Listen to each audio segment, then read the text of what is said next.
learned that a staffer for the House Select Committee on China was offered a $10,000 bribe for the committee's information on China and other foreign policy issues. Let's get reaction to all this from a member of that committee, Democratic Illinois Congressman Raja Krishnamoorthi. Great to have you here. What do you make of this bribe that was offered to a staffer on your committee? Well, this is very common. Unfortunately, the Chinese Communist Party has tried to infiltrate various government organizations over the years. You should know that the Ministry of State Security in China, which is their external intelligence arm, is many, many, many times larger than the CIA. And so they conduct these operations worldwide, including in the U.S., including obviously here in the U.S. And of course, they're targeting the committee that is in charge in Congress for helping to set the tone for policy toward China. What happened? Did the staffer just report that this outreach was made? What happened with this? That's right. The staffer, upon learning or being contacted by this individual, reported it to the leadership of the committee. And interestingly, they kind of monitored how this agent was trying to kind of perform their trade craft. So kind of getting a sense of how they do business. What did you learn from that? Well, it's the typical thing, which is offer a little money in return for some information, and then say, let's do a more long-term contract and get you on the payroll, so to speak. Yeah. And thankfully, obviously, the staffer was alert to all of it and reported it immediately, and of course turned away the offer. But this type of thing unfortunately happens a lot. I myself have been targeted along with other members of Congress, and we just have to be vigilant about this. But I just want to say one thing, which is that the Chinese are very active in this space, along with other foreign adversaries from Russia to North Korea to Iran. And we have to make sure that we're vigilant about it and at the same time get our foreign policy right, which is, I think, the subject of what's going on in Beijing right now. Earlier this week, we'll get to Beijing. I just want to ask about this case with the mayor of Arcadia, California. It's a suburb of Los Angeles.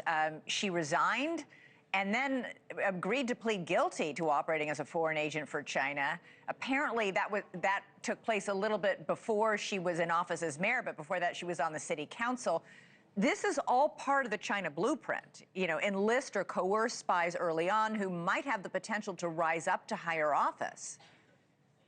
That's right. They target people often even at lower levels of government with an eye toward, possibly gaining access to somebody who could rise in prominence over time.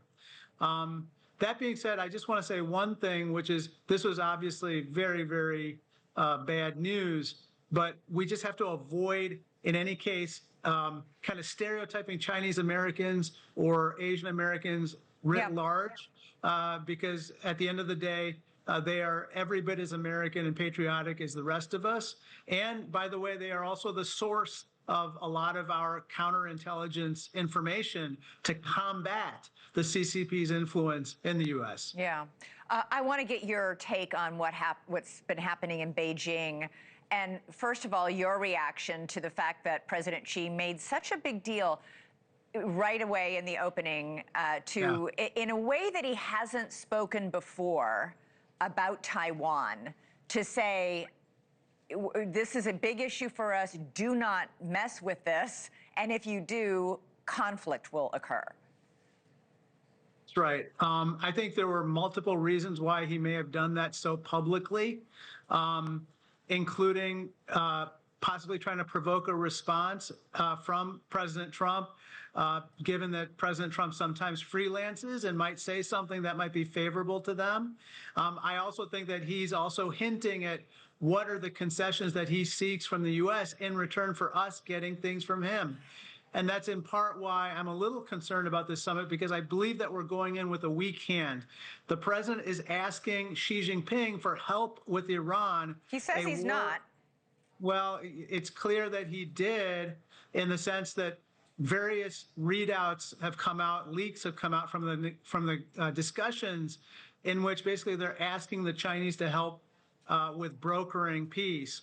That is a bad idea, in my opinion, because the Chinese, first, I can't trust the CCP as far as you can throw them. And secondly, they're going to ask for something in return. And what they ask for in return could have to do with Taiwan or easing export controls, both of which are completely, to me, red lines. Thank you for watching. Subscribe below and download our NewsNation app right now on your phone, and you will get fact-based, unbiased news for all Americans.